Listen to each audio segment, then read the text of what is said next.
په کابل ښار کې د کالیو یا موډلینګ ننداره په هغه ښار کې چې څو ورځې مخکې پکې یوه خونړۍ پیښه وشوه.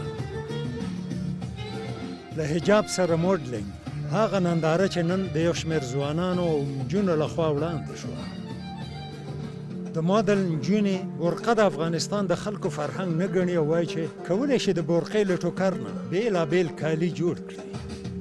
چادری جزء فرهنگ افغانستان نیست، ولی در سابقه ها همگی شاهد است که یک چیز تحمیل شدگی بود بر خانم ها و ای که جامعه ما قید است و سنتی است، این را باید بپذیریم.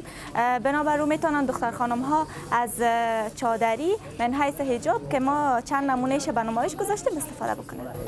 یو شمېر موډل هلکان د پګړۍ په سر کولو سره وایي پګړۍ په افغانستان کې د جنگ ښکارندویه نه ده.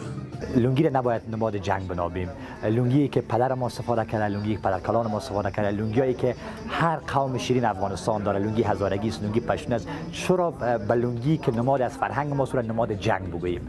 به خاطر لنگی ما 7 طرح لنگی داشتیم که او را روی یک فرش سرخ بنمایش گرفتیم. یلدا جمالزاده د 15 کلونو راهیسې د یوې ډلې نجونو سره موډلینګ کوي.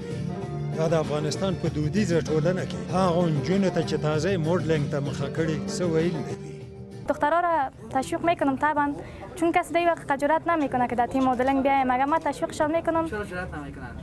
خب به خاطر که مردم افغانستان خودتان میفهمین که بسیار خراب هستند دیگه. از او خاطر فامیلام بسیار شاید قیدگیر باشه، نظر فامیلام میشه که نباشه دیگه. من خودم بهشون 100% تشویق میکنم که بیاین. د مدل نجونې په قطر بین الافغاني خبرو ته خوشبینه دي.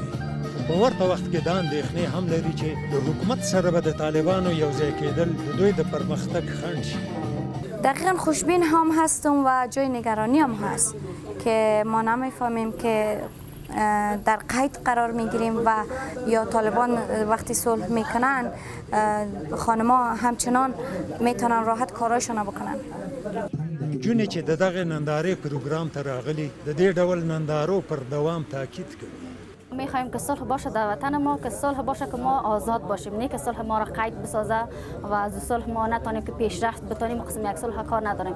میخوایم که صلح شود در وطن ما که بتونیم آزادانه هر کار بتونیم.